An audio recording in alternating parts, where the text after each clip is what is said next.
young Rodrigo Roa Duterte.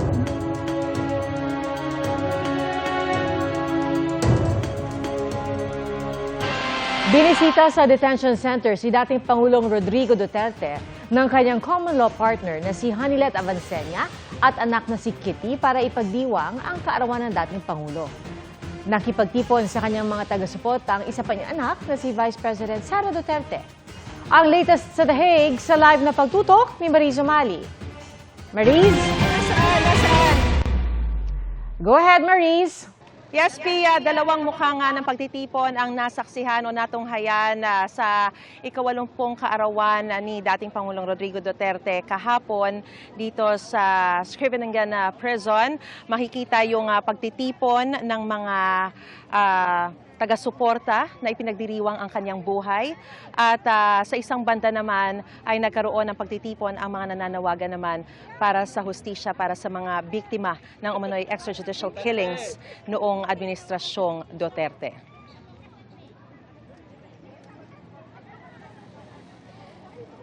Nabalot ng berde ang harapan ng penitentiary institution sa dami ng mga luntiang lobo at mga watawat na bitbit ng mga taga-suporta ni dating Pangulong Rodrigo Duterte na mula sa iba't ibang panig ng Europa. May mga baon silang pagkain na ibinahagi sa kapwa, may mga kantahan at sayawan. Kabilang sa mga dumalo sa pagtitipon sina Senador Robin Padilla at Attorney Harry Roque. Sa talumpati ni Vice President Sara Duterte, nagpaalala raw ang ama sa mga taga-suporta na hayaan ang mga abogado at korte na magdesisyon at sundin ang proseso ng korte. Alam daw ni dating Pangulo ang mga isinagawang pagtitipon para sa kanya. Bumisita rin sa detention facility ang common law partner ng dating Pangulo na si Hanilet Avancenia at anak na si Kitty na napahintulutan ng makita ang dating Pangulo kahapon. Binisita rin siya ng abogado sa loob ng kulungan. Ayon kay Vice President Sara, ang ama mismo ang nagdedesisyon kaugnay sa kaniyang mga abogado. At kabilang daw sa pinag-aaralan ng kanilang kampo ang paghiling ng interim release. Narito po ang pahayag ni Vice President Sara Duterte.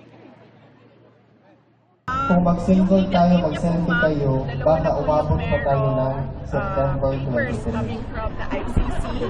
So we're waiting for the papers of 2 more lawyers, and then we're currently recruiting 1 more lawyer, excluding the Filipino lawyer. I do not know right now what will be the terms of an interim release, if at all there will be an interim release.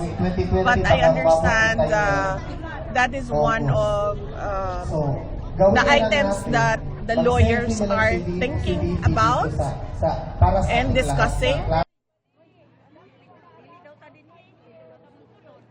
Hindi naman daw nababahala si Vice President Sara Duterte at ang buong kampo ng Duterte na nakapagsumiti na ang prosekusyon ng 181 pieces of evidence sa International Criminal Court dahil naniniwala sila na kailangan mapatunayan ng husto yung sinasabi raw na libo-libong napatay noong panahon ng administrasyong Duterte. Sa mga sandali pong ito, nakikita po natin na napakarami rin pong mga taga-suporta muli nagtipon-tipon dito sa harapan ng detention facility para ipahayag po yung kanilang pagsuporta pa rin at pagdiriwang pa rin ng kaarawan ng dating Pangulo na si Rodrigo Duterte at makikita po natin na may mga hawak pa silang mga watawat nang galing pa po sila sa iba't ibang panig ng Europa. So yan muna ang latest na sitwasyon mula pa rin dito sa The Hague, Netherlands. Balik sa iyo, Pia.